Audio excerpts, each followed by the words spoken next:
This podcast is brought to you by the American Enterprise Institute. If you like what you hear, please subscribe, rate, review, and share. Thanks for listening. Here's our show. What in the hell's going on? What the hell is going on? What the hell is going on? I don't know what the hell he's talking about. You don't have to know what the hell is on it. What the hell's the matter with these guys? We don't know what's going on. What the hell's going on? Who in God's name knows what it's all about?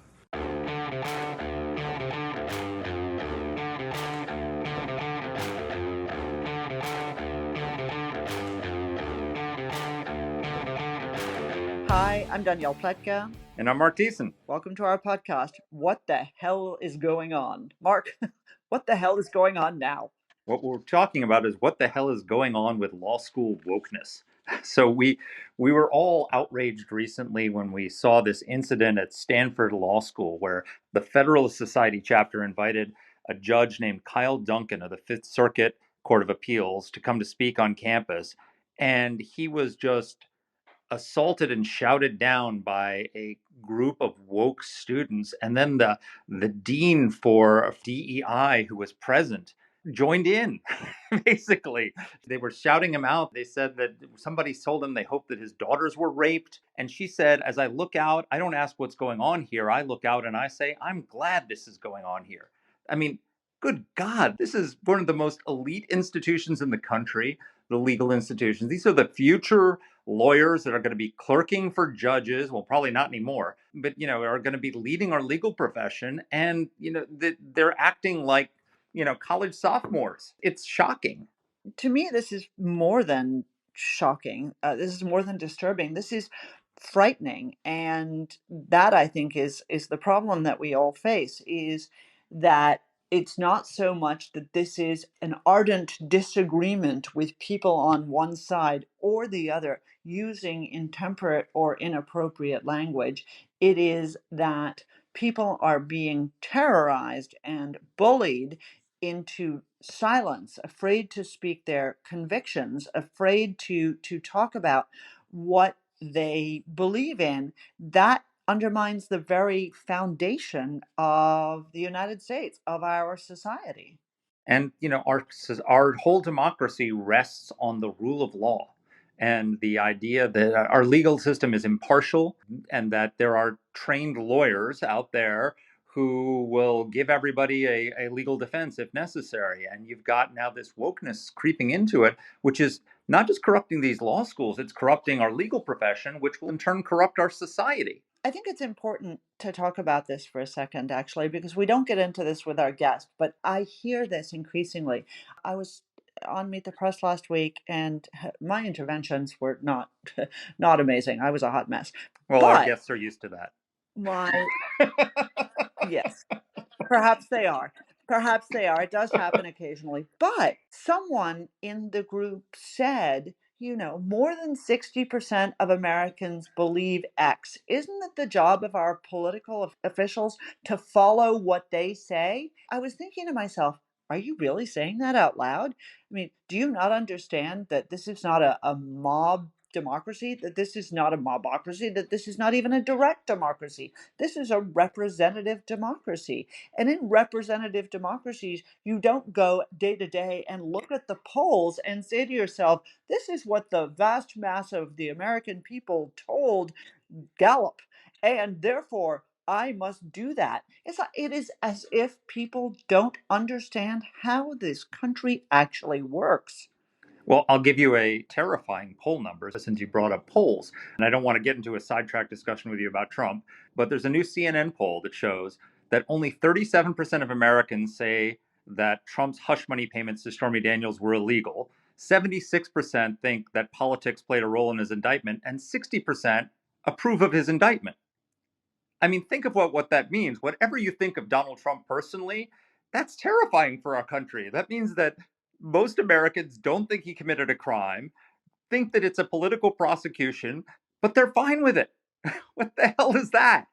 Well, because what is fine for thee is not fine for me. And the problem is that there are all too few voices of reason who are willing to stand up. Look, you know what I think, and I'm with you. I don't want to go down the rat hole of Donald Trump's personal behavior and whether he should have been prosecuted in New York or anywhere else. But look at what Donald Trump said. Donald Trump then said, we should defund the FBI and the Department of Justice. And lo and behold, instead of other people saying, no, we should reform the Department of Justice, we should reform the FBI. Let's not throw the baby out with the bathwater. And by the way, you are not the litmus test of whether our justice system works. They all piled on as well. Yeah, I'm going to defund the Justice Department too. I mean, this is the problem.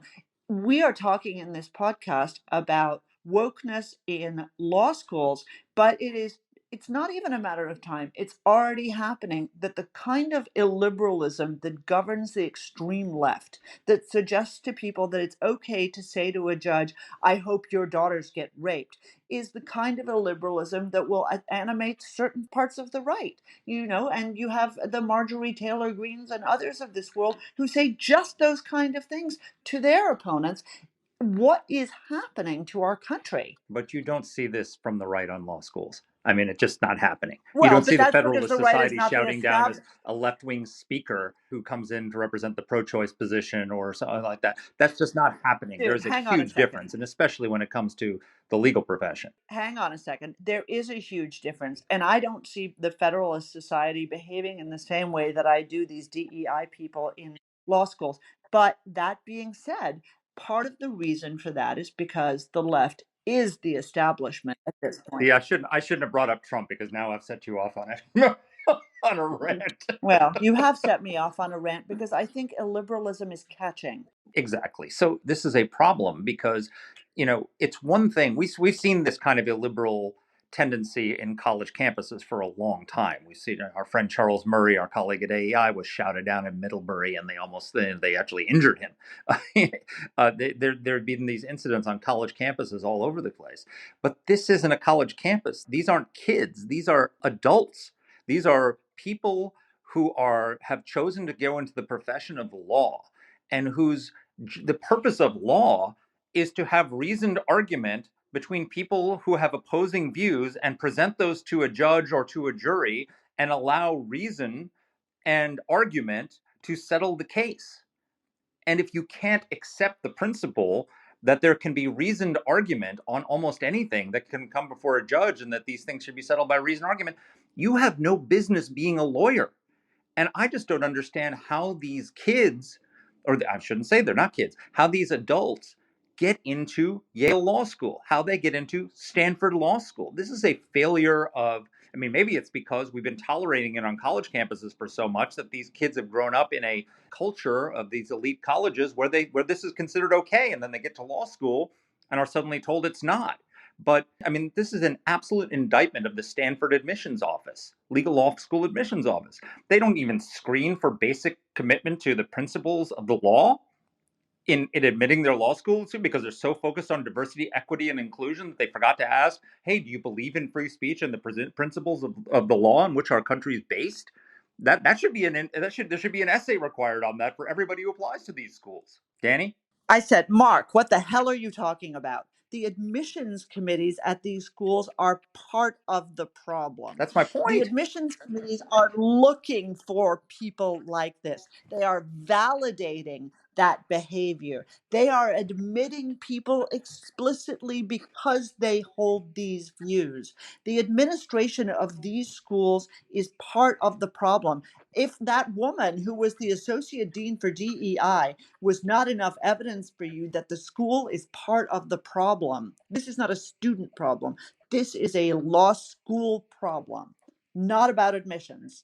Okay. They validate this because they believe the exact same things. They believe that, in fact, people have no right to speak, that bad laws shouldn't be enforced.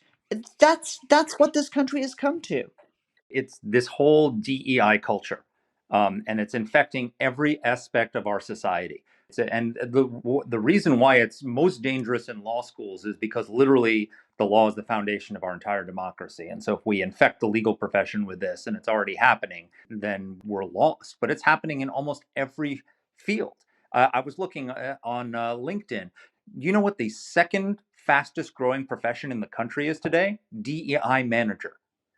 That is the number 2 fastest growing job in America. The dean at Stanford Law School who joined in with the protesters, they're hiring her and her ilk in every company in America.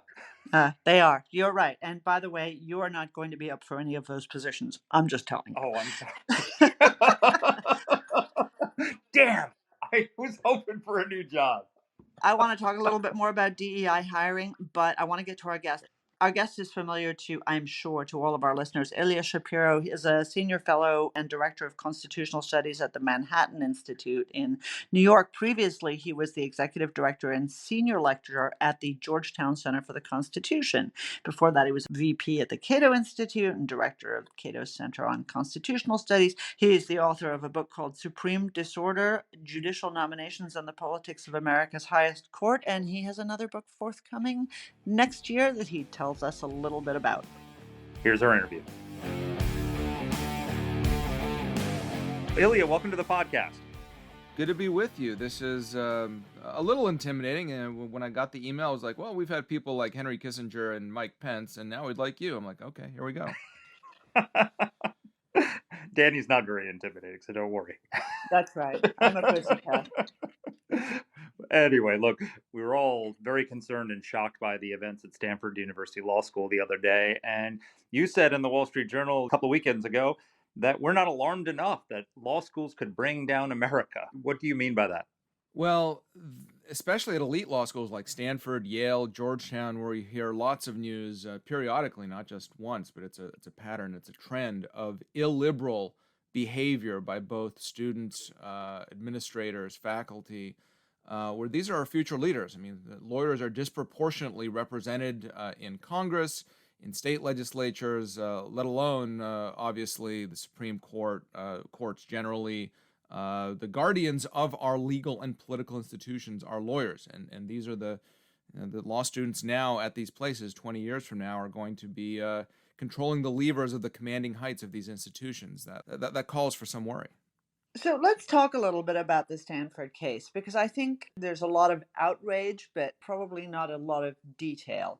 This involved the visit of a federal judge who was invited by the school or by one of the organizations, accredited organizations within Stanford Law School. The Federalist Society. Yes, the Federalist Society, of where we have many friends. And he arrived and was confronted not simply by hostile students, but I think much more importantly by the school's director of DEI, diversity, equity, and inclusion, with some extraordinarily inflammatory statements. Do you want to just give our listeners a nice little summary of what happened there? Right. So Kyle Duncan, the Fifth Circuit judge, similar to my situation at another California law school, Hastings, or rather, the school has since been renamed because its founder has turned out to have done politically incorrect things by 21st century standards.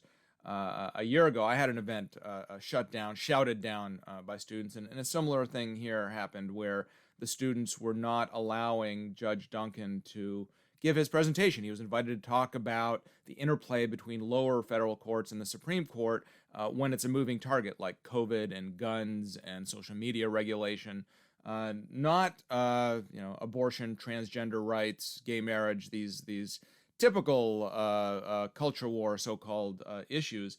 But the students were objecting to Judge Duncan's couple of his previous rulings in those kinds of cases, as well as even more when he was in private practice, his representation along similar social conservative lines. And they were shouting all sorts of vile epithets at him.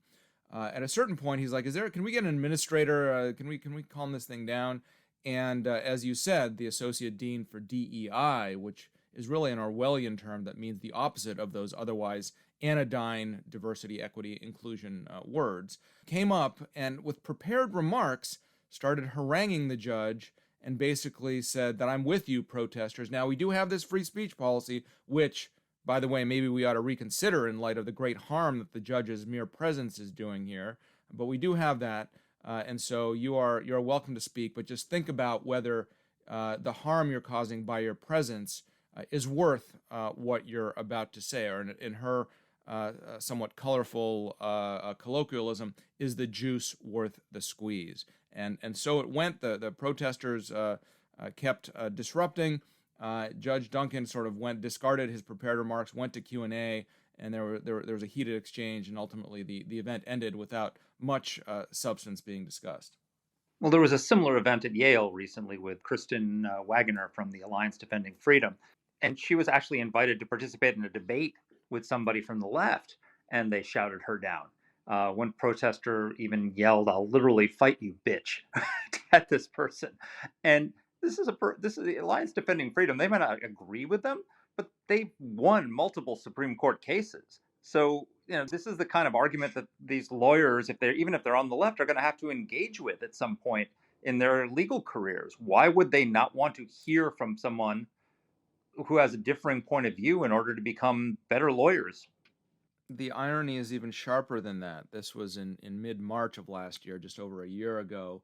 It wasn't so much a debate as lawyers from the left and right, Kristen Waggoner from ADF, and then someone from a secular humanist organization, who literally agree on nothing other than the importance of free speech. They were on one side in this student speech case, and they were there to discuss how to model disagreeing while respecting the other person's right to be heard. And this is the sort of event that was disrupted and shouted down by the Yale law students, the best, supposedly the best of the best. I went to the University of Chicago, so maybe I just don't understand that kind of high-level discourse. But it's been, I don't know whether COVID addled people's minds, but it's disconcerting to watch these sorts of things going on. And those are just the tip of the iceberg, what we can see above the board that makes national news. Because really, you alluded to my Wall Street Journal interview. I'm writing a book about this. There's been an illiberal takeover of legal education, whether you talk about staff, faculty, student bodies, that's really led to campus cultures, law school cultures that are very different than even the one that I know from being in law school 20 years ago. The strange thing to me about a lot of this activity in law school is it's at once fundamentally disrespectful of the Bill of Rights, of freedom of speech, the freedom to gather.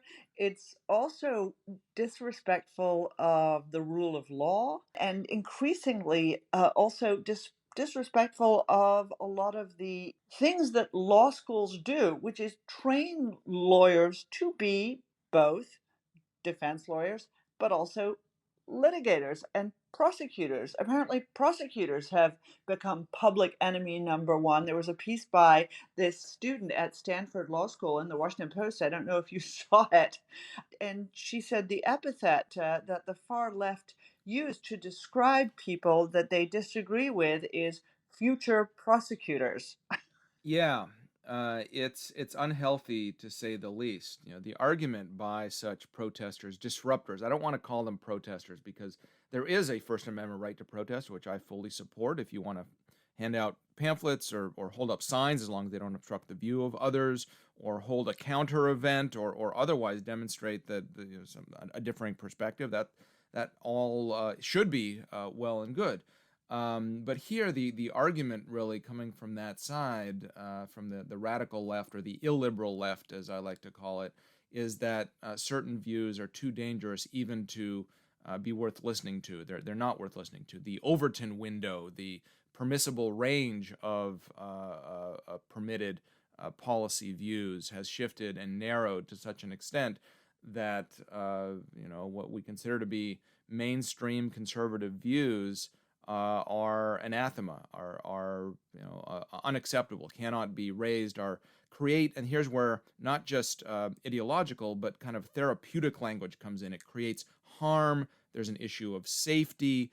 There are triggers relating to traumatic stress disorder. All of these weird psychological tropes that get imported as justification for excluding. Here's where the DEI comes in, rather than including, for excluding anyone who's beyond that very narrow and rabid left perspective.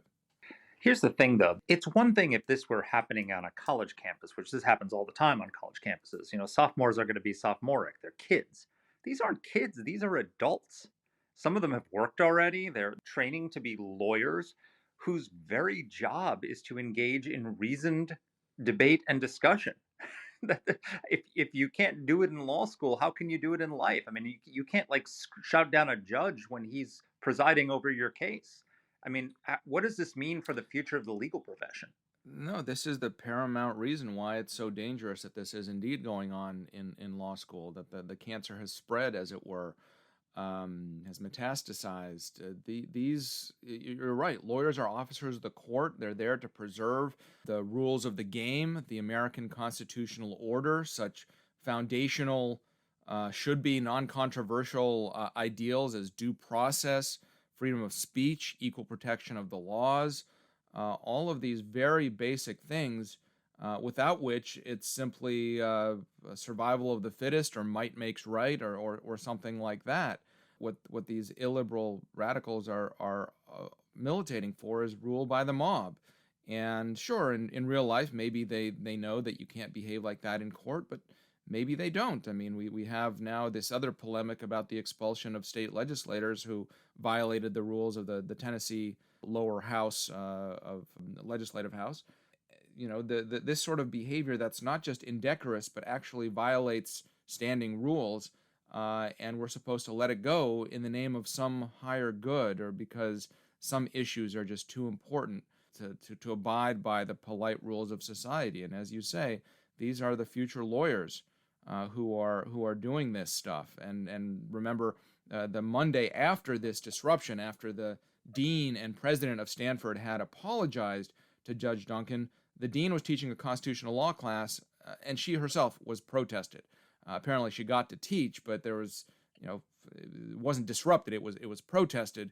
I don't know whether that conforms with school policies, but something like a third of the Stanford Law School student body supported that protest, apparently, because she apologized to the federal judge who had been shouted down. I mean, this does raise alarm bells. These are not sophomores. These are people in their 20s or maybe even 30s who in a few years are going to be arguing in federal court, being in-house counsel at Fortune 500 companies, and all the rest of it. Or maybe the ones who are leading this charge, this illiberal charge, maybe the only jobs they're suitable for is at the plethora of burgeoning DEI offices, which are now well compensated and like political commissars spread throughout all of our institutions.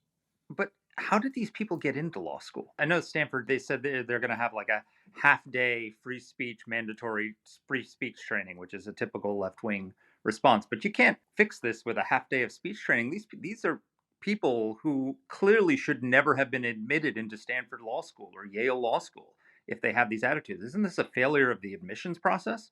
Well, presumably they're smart enough. I mean, huge amount of applicants to Stanford and Yale, these top schools, are capable of doing the work. Now, there are preferences based on race and alumni status and certain other things that perhaps there's a mismatch effect of and resentments generated by seeing especially members of racial minorities disproportionately in the lower quartile, quintile of achievement. But I don't think that's what's going on in these protests. I think the admissions offices themselves are complicit in selecting for activists, those who want to change the world and display social justice bona fides, rather than someone who just wants to, I don't know, become a leading member of the bar and a corporate law firm partner, or a prosecutor, or a judge in the future. So there is some selection bias of that kind, and more. There's something in how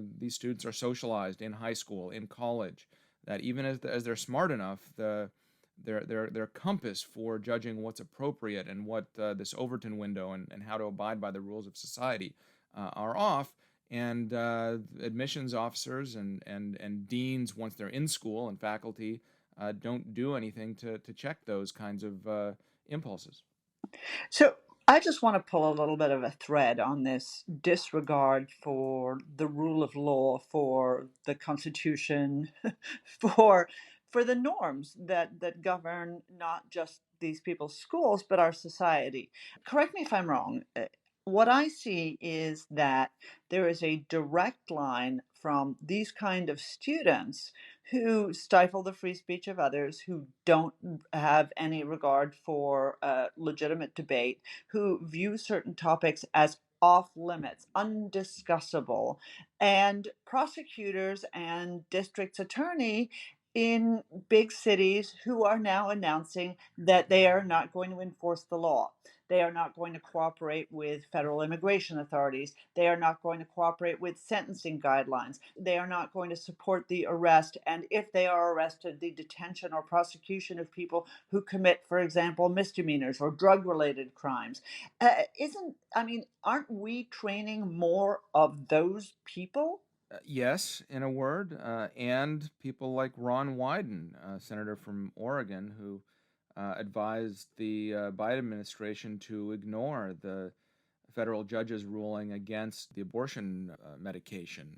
There might be problems with that rulings. I see some weaknesses, but rather than going through the process where they're ignoring judicial rulings. I mean, lawlessness, quite literally, and this is coming from lawyers. That's right, because they think that they're the holders of the keys to the temple, as it were, those being the right ideas, and some things just are too important to abide by these rules, which, after all, were set up by the white supremacist patriarchy, et cetera, et cetera. It's a very postmodern, critical legal studies, of which critical race theory is a subset, view of the operation of the law.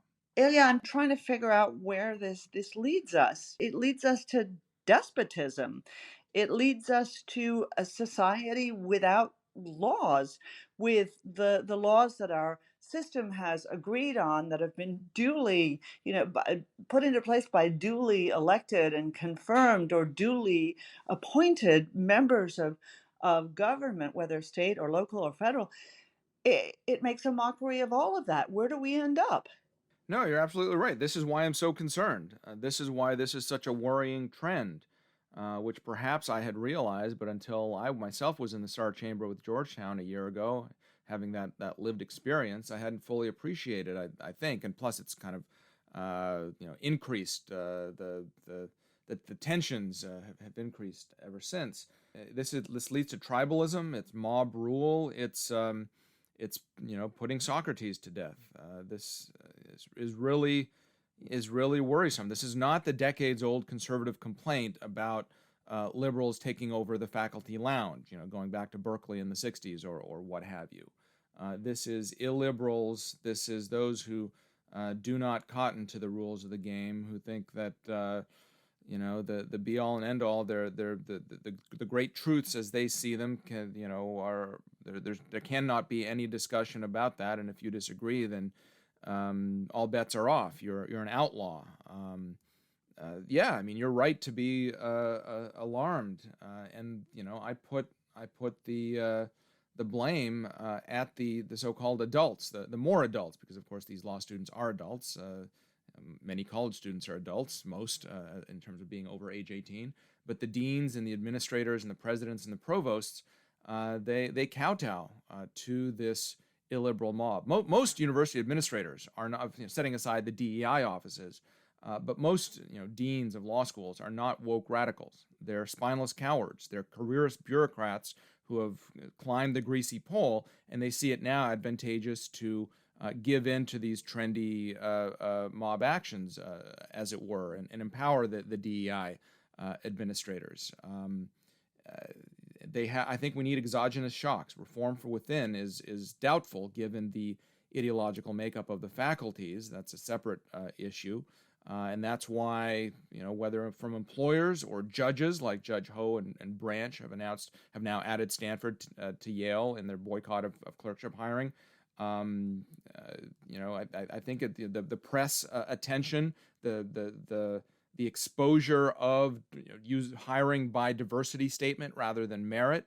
I've seen bright lights, actually. I mean, when these things are exposed, when university officials are shamed publicly in that way, they change. And so some of these structures and institutions are, to mix metaphors, Potemkin villages guarded by paper tigers. But we're nowhere near the beginning of the end.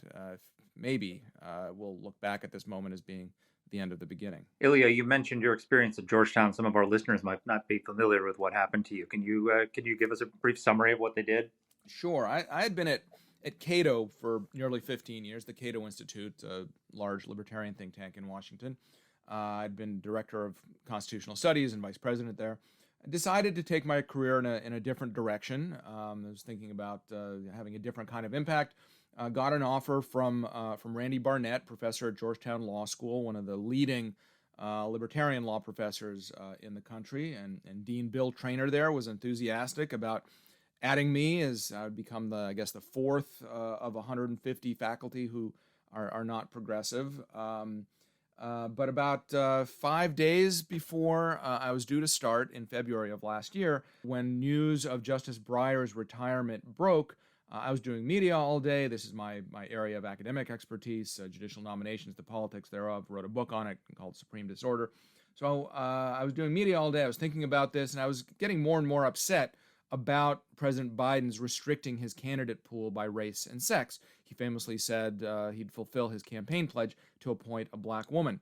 And so late that night, not a best practice, I was doom scrolling Twitter and getting further upset, and offered up a hot take, what's known as, that if I were a Democratic progressive president, I would pick Sri Srinivasan, the chief judge of the D.C. Circuit, very well respected, very progressive, also happens to be an Indian American immigrant, so checks some diversity boxes, but according to, as I put it, today's hierarchy of intersectionality, that's not good enough.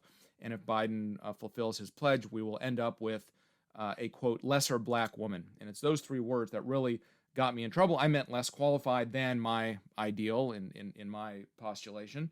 And the whole universe other than Judge Srinivasan would be lesser or less qualified in that context. And that's easily identifiable, my meaning there. But my ideological enemies on Twitter use that to as a wedge to try to go after me and my job. That things blew up overnight. And I'm not so concerned about the online mob, but once things affect the real world and needing to put food on the table for my family and all that, it was 4 days of hell. It was really a terrible experience with cancel culture. And then once the dean ultimately, based on both public and private pressure, decided not to fire me, I was onboarded and placed on paid administrative leave pending investigation into whether my social media comments violated university policy on harassment and anti-discrimination. This so-called investigation lasted more than 4 months. I refer to that as the 4 months of purgatory after the 4 days of hell. And ultimately, some junior associate at WilmerHale, the prestigious, expensive white shoe law firm in D.C. that Georgetown hired to advise them on this, looked at a calendar and determined that I had not been an employee when I tweeted, and so these policies don't apply. So I celebrated that technical victory, but then I got the fine print in terms of the report from the DEI office, which basically said that any such future comment or anything that someone would be offended by would subject me to discipline, would create a hostile educational environment. And after conferring with counsel and Professor Barnett and my wife, who's a better lawyer than all of us, I realized I would have to withdraw. And so I made a noisy withdrawal, as we lawyers put it, put my resignation letter in the Wall Street Journal, as one does, and have been using this moment that I've been thrust into, this platform I've been given, to shine a light on the rot in academia and especially at law schools. Well, I know I speak for Mark as well in saying how sorry we are that you went through this. It's of course we're sorry for Ilya Shapiro, the man, but what we're really sorry for is exactly what you're talking about, which is the growing illiberalism, the growing frightening atmosphere of intolerance that exists in otherwise schools that are outstanding. And of course the victims of this are not simply professors like you or judges. They're the students who don't feel this way. And I, according to at least this Stanford student in the Washington Post, most of her fellow students don't feel this way, but they're afraid. There was a book about living in Saddam Hussein's Iraq in the 1990s that was called Republic of Fear. It's terrible that we could ever think that might apply in any way to to our lives. I want to ask you about solutions. Danny, the closest parallel I've seen, people are hyperbolic of it, and it's always a, reductio at Nazi or Stalin or something. But the Chinese Cultural Revolution is really, I think, the closest parallel, where you have struggle sessions to renounce your privilege and recognize your anti-racism or your eternal racism or what have you. And the throwing out of the old values, in this case, the classical liberal values of due process and free speech, etc., and even equal protection or equal opportunity in favor of equality of outcome, throwing out actual diversity in favor of different colored people who all think the same way. That's why this is so scary. It's this kind of Ouroboros that is eating itself, and I don't know where it's going to end. There tends to be a pendulum effect with these sorts of political movements that go to the extremes, but the damage that's being done, that's already been done, is not insignificant. So, can you talk a little bit about how this wokeism is affecting the legal profession already? Because, I know a few years ago there was a huge controversy about the so-called Gitmo Bar and all these law firms that were representing Guantanamo detainees. And the left came to the defense of these lawyers, saying, that even a terrorist needs a lawyer, and that this is the job of the legal profession to defend people regardless of what their position is. And you don't, just because you represent somebody doesn't mean you believe in them, et cetera, et cetera. And then fast forward to today, where you got Paul Clement, who's the former Solicitor General, wins a Second Amendment case in the Supreme Court, which any law firm should celebrate the fact that one of its partners won a case in the Supreme Court, and is basically told that either you stop defending, pro-gun Americans who are defending their Second Amendment rights, or you have to resign. And he was forced to resign. What does that say about the state of the legal profession today before these maniacs are even unleashed on it? Yeah, or all the law firms feeling pressured to put out statements at any significant political development, whether it's the election of Donald Trump or the George Floyd murder and subsequent riots, or the Dobbs ruling. And there was another case where during an all-woman safe space teleconference, a retired partner at Hogan Lovells, another mega firm, expressed some mildly pro-life views and was fired, separated from the firm for that. So absolutely, at least anything other than dollars and cents. I guess all these big firms represent, Exxon and tobacco manufacturers. So as long as you're not going after their bread and butter in that respect, you're okay. But there's intolerance, and as Danny was saying, the Republic of Fear. A lot of this is driven by the younger lawyers. The partners are afraid of their associates, of getting hit with some sort of harassment suit for saying something that's taken as a quote-unquote microaggression. And similarly, they might say, as happened in Kirkland, Paul Clement's case, they said, well, it's not so much our firm, but our clients really are uncomfortable with our representing the Second Amendment protections. But of course, it's those clients that also feel pressure from their younger employees and younger lawyers. And, you think about, 50 years ago, 60 years ago, would it have been okay for a law firm to say, well, we want to hire, black lawyers, but it's our clients. They really don't like that sort of thing. So we can't do it. Our hands are tied. It's an economic decision. You don't have to scratch the surface very, very much to see what's wrong with these sorts of developments. All right, so we've talked about the problem, we've illustrated the problem, we've talked about some of the personal aspects of the problem. You and two colleagues at the Manhattan Institute wrote a piece earlier this year about solutions, because I do think that it's very frustrating to complain about wokeism and the costs that it imposes on our society. There's a lot of room to talk about solutions, and that's, I think, a really smart next step. So tell us a little bit about the piece that you wrote with Matt Weinberg and Christopher Rufo. Yeah, this is a model legislation that proposes to uproot and abolish these DEI bureaucracies altogether, at least with respect to public universities. State legislatures have some kind of control, it might differ state to state, over public institutions of higher ed. And this is separate from dictating what is taught or what's on the curriculum or who can say what in the classroom. There are separate issues, including First Amendment issues with that. This is simply about how it's governed and the bureaucracy around it and certain structures and processes that are outside, beyond the instructional level. And so our four-piece proposal, after illustrating what we've just been discussing, what the problem is to get rid of these bureaucracies, which are a net negative to universities, but more broadly, not just at law schools. Even by their own measures, it seems like students feel less welcome and less comfortable with diversity and less included than before the explosion of these DEI offices, which is fairly recent. I mean, maybe in the last 5 years or so is when you start seeing vice presidents, vice provosts, vice deans of DEI sprouting up all over the place with huge staffs. So just abolish those offices altogether, although we are very clear and legalistic and lawyerly. I do still have an active bar license to define our terms such that this does not affect anyone who's dealing with compliance with federal or state civil rights laws, the ADA, Title IX, all of that stuff, which someone who was in law school 10, 15, 20 years ago, let alone longer, would recognize. It's just this newfangled indoctrination of this illiberal ideology. And then the other parts are getting rid of diversity statements for either hiring or admission, which have become sort of these loyalty oaths, pledges of compelled speech, ideological litmus tests, and so forth.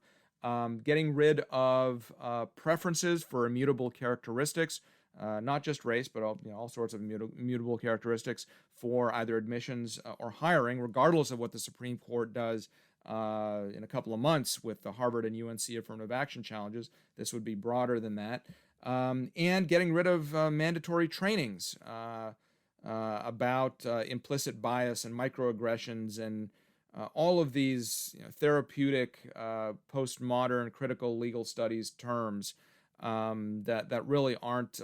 It's not like they're rooting out or changing the minds of hardened Nazis, and all of a sudden they go through these trainings and we're all holding hands and singing Kumbaya. So these are the four prongs of a legislative package that has been and is being debated at I think about 15 or 18 states in varying parts. The Chronicle of Higher Education has a useful map tracking this. But beyond the legislative proposals, there's, as I said, exogenous shocks. Employers, is an employer really going to be comfortable hiring someone who shouts at a federal judge, as happened to Kyle Duncan at Stanford? We hope that your daughters get raped. Is that something that an employer welcomes because it's for a good cause or something like that? Or judges. There are now, I think, 14 or 15 judges, two of them named, two circuit judges, Jim Ho and Lisa Branch, who are not prospectively are not going to be hiring students from Yale and Stanford, and maybe they'll be adding more schools to that who aren't inculcating First Amendment free speech values. And that goes to what the pressure that is and should be brought to these schools is supposed to affect. Look, university officials are very good at setting in place the cultures or values that they care about, whether that's public service, whether that's entrepreneurship, DEI, or anything else. Well, they can do that with respect to free speech and civil discourse. And so you mentioned in terms of one of the consequences of the Stanford kerfuffle that everybody, not just the disruptors, but everybody, kind of collective punishment, is going to have to go through this half-day free speech training. Well, why? Maybe one else when they're about to start should go through that kind of training, and that message should be reinforced by deans again and again, and not just once there's these flare-ups of disruptions. I guess I'm skeptical because if you need to go through that training, you probably shouldn't be in law school in the first place. Well, it's remedial. It's remedial because so many students, so many college graduates, even at top schools that have gotten great grades and great LSAT scores, although I guess the LSAT is on its way out as well. Another one of these perverse moves that actually hurts the people that it's supposed to help. But that's a different story. If university officials clamp down and say we're not going to be speech police and we're not going to tolerate disruptions and this is a limited public forum. You reserve the space. You can have your speaker, that sort of thing. These things don't happen. Again, University of Chicago, the gold standard, pretty much. The only incident in the last 15 years that I can recall, there was a student who thought he saw a loophole in the university's policy and didn't himself or with his peers start disrupting a speech, but brought in what used to be called outside agitators, so non-members of the community, of the academic community, and they disrupted the event. Well, he was ultimately essentially expelled as well. And we just don't have those sorts of things at that school. But there's too few places where the deans and presidents have the backbone to take that short term, what they think of as a hit, for the long term benefit of preserving the institution's teaching, rule of law, inculcating, truth seeking mission. Yeah, I mean, it seems to me like that's the only way you're ever going to stop this, if you impose consequences on these people and expose them. There's no reason why, when these people go out into the world and practice law, they are forever Stanford trained lawyers or Yale trained lawyers. So the university's name is stained by their behavior. And they have to endorse them. They have to endorse them to the bar. They have to endorse them to, with their degree. I would think, proposed legislation is great for state schools, but they're not the ones producing most of the clerks and Supreme Court justices and solicitors general in the country. How do we fix these elite law schools, or are they beyond repair?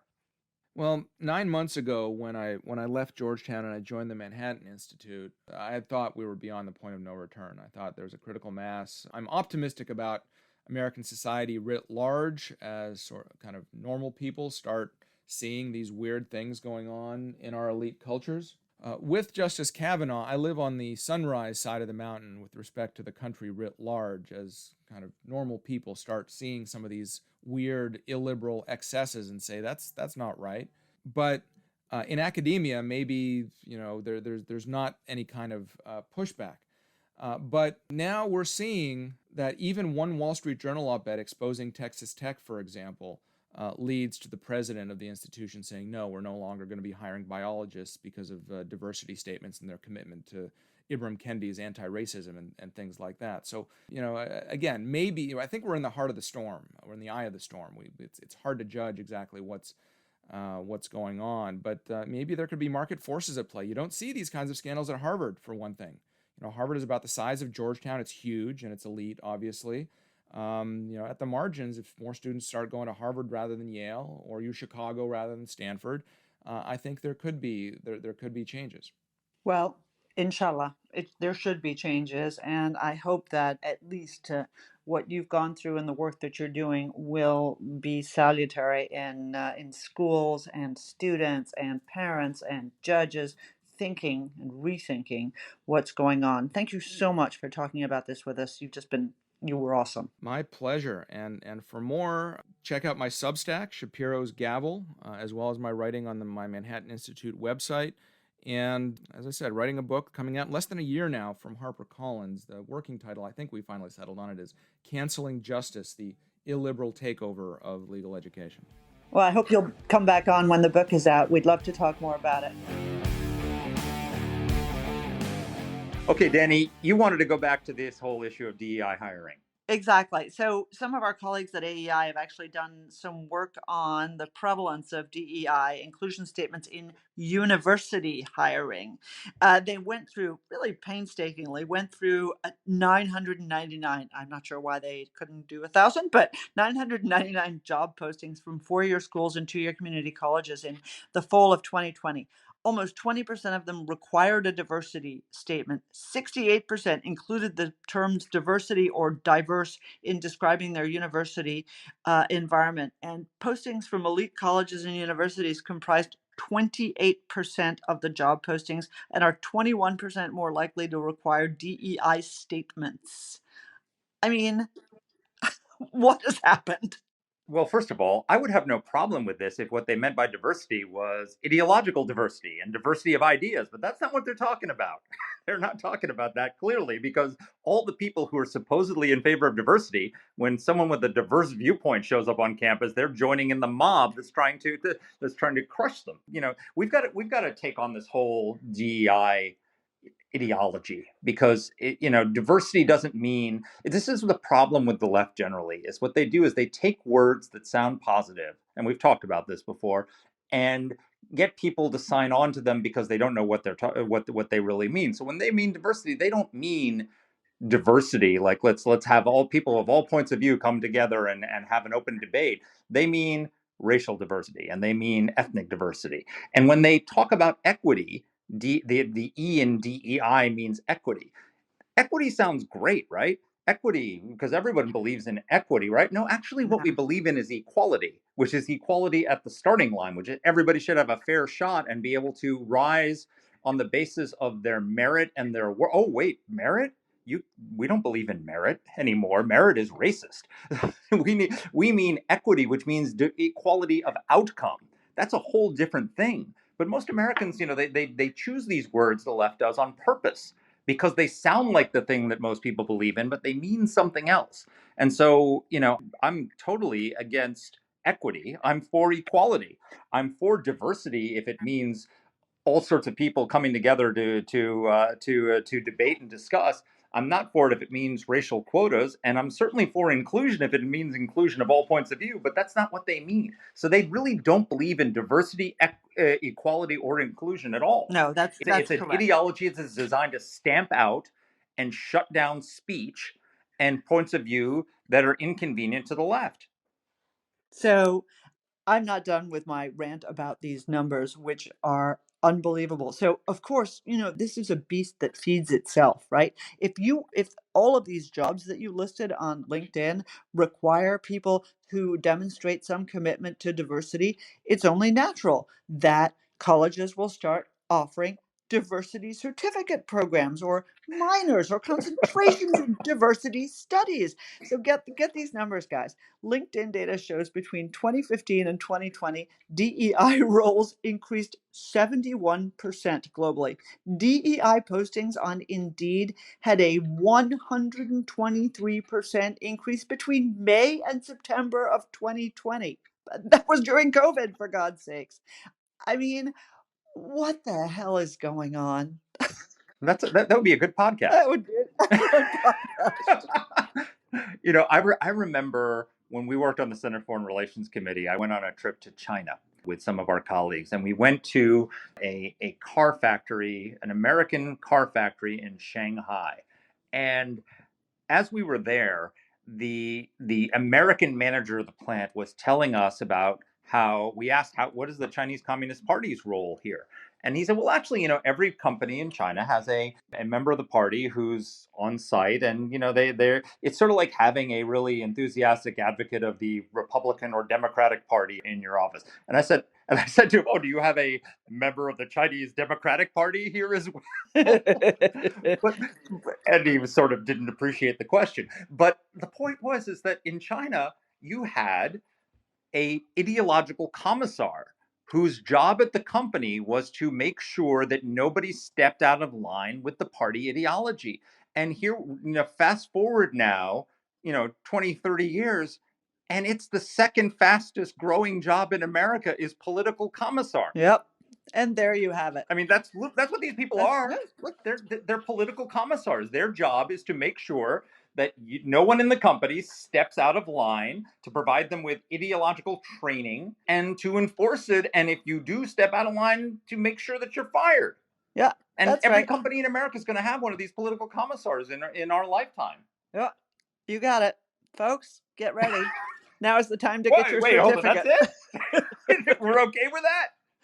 I'm not okay with it, but that's it. It's harder and harder to fight it, and that's part of why we're doing this podcast and why we're trying to educate people. So thanks everybody for listening. Let us know what you think. Let us know whether you have a commissar in your office. Danny's my ideological commissar. I try. I'm a failed ideological commissar. I'm a very bad student. Also true. Take care, everybody, and see you next week. See you next week. Bye. Let us know what topics you'd like us to cover. You can get in touch with the show by emailing us at whatthehell@aei.org. Or you can reach us on Twitter. I'm at D. Pletka. And I'm at Mark Thiessen. That's Mark with a C. Please rate and review the podcast. If you like the show, please subscribe, share it, comment on Apple Podcasts, or wherever you're listening to this. Thanks for listening.